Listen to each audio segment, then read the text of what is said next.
На приготовление теста для этих простых булочек уйдет буквально 3 минуты. По вкусу это изделие похоже на заварные профитроли, но готовятся гораздо проще и быстрее.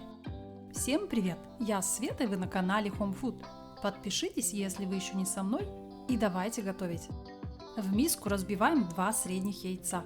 Добавляем 1/3 часть чайной ложки соли и венчиком хорошо перемешиваем. Это тесто также можно приготовить в кувшине от блендера. Таким способом будет еще быстрее.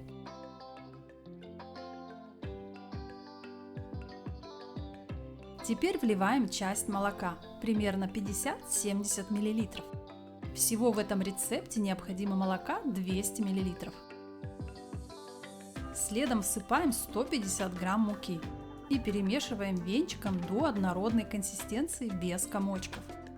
Все очень просто, масса получается гладкая и однородная.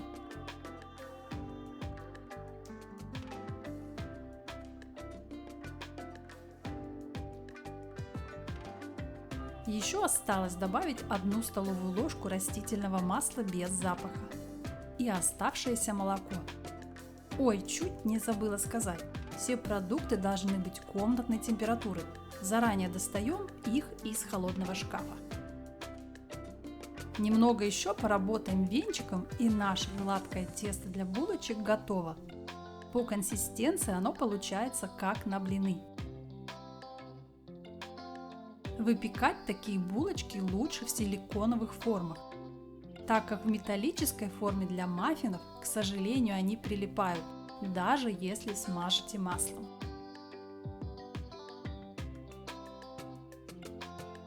На 1/3 заполняем тестом силиконовые формы для кекса. Духовку включаем заранее, она должна прогреться до 220 градусов. Это важно. Все готово, отправляем выпекаться. Булочкам следует хорошо подняться. На это уйдет около 15 или 20 минут. У всех духовки разные. Главное, даем выпечке отлично увеличиться в объеме и немного подрумяниться. После чего понижаем температуру в духовке до 150 градусов, чтобы немного подсушить изделие, плюс-минус 10 минут, до золотистого цвета. Духовку во время выпекания не открывайте. И также, если недостаточно поднялись булочки и вы понижаете температуру, они опадают. Не совершайте, пожалуйста, таких ошибок.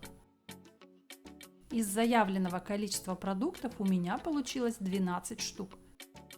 У таких булочек внутри образуется полость, куда можно положить любую начинку, хоть сладкую, хоть соленую, ну или острую.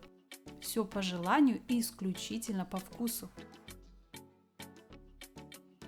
Улетает такая закуска в один миг. Готовьте, пробуйте, удивляйте. Приятного вам аппетита! Понравилось видео? Подпишись, прокомментируй и поделись роликом с другом. А еще спасибо за палец вверх. Заходи в гости на мой ТикТок и Инстаграм. Ссылки снизу в инфобоксе. Всем желаю удачи в приготовлении и прощаюсь совсем ненадолго. До новых рецептов. Пока-пока!